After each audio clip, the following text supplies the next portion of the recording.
Bonjour à tous, découvrons le 3 cylindres de 140 chevaux de Ford, un révolutionnaire airbag de boîte à gants, la première Harley-Davidson électrique, et prenez place à bord de la Subaru WRX STI sur l'île de Man pour un run décoiffant.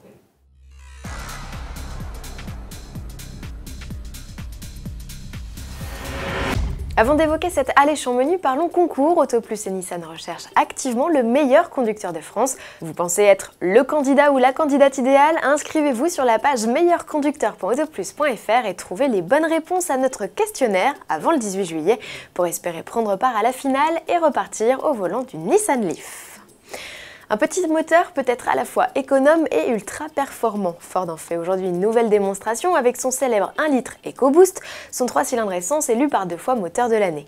Jusqu'ici cantonné à fournir 125 chevaux, il peut désormais en développer 140 grâce à quelques astuces techniques. Une version optimisée du moteur dont la Fiesta est la première à profiter au travers 2 éditions spéciales, Black et Red.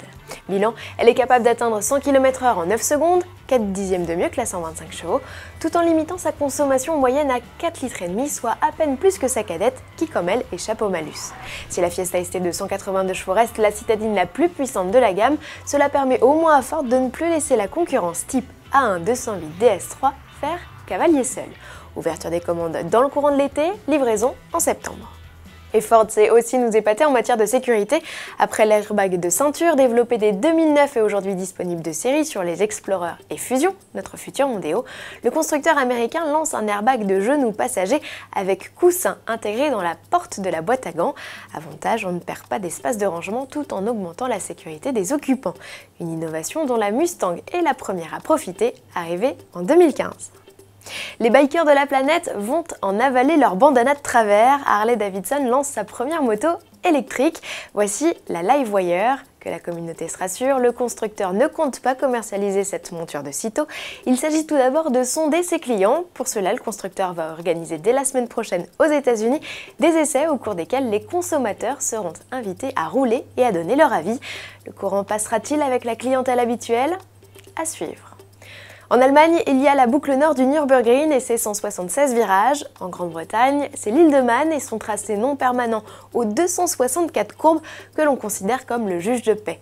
Situé entre l'Angleterre et l'Irlande, ce petit bout de terre devient chaque année en juin le théâtre de courses folles en moto et auto. Épreuve à laquelle Subaru s'est réinscrit de manière très officielle avec sa nouvelle WRX STI. Son objectif, exploser son record réalisé en 2011. Mission accomplie pour le pilote britannique Mark Higgins qui pulvérise de 40 secondes son précédent run.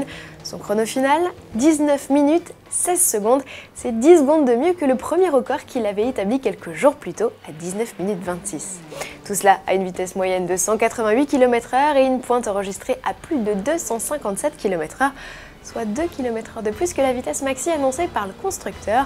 De quoi nous laisser dire que le modèle n'était pas tout à fait dans sa conf initiale comme le laisse croire Subaru. Et puis à propos de WRX STI, ne manquez pas l'essai Autoplus à lire dans le numéro 1346 en kiosque ce 20 juin et dès à présent en vidéo sur autoplus.fr. Bon week-end à tous et à lundi.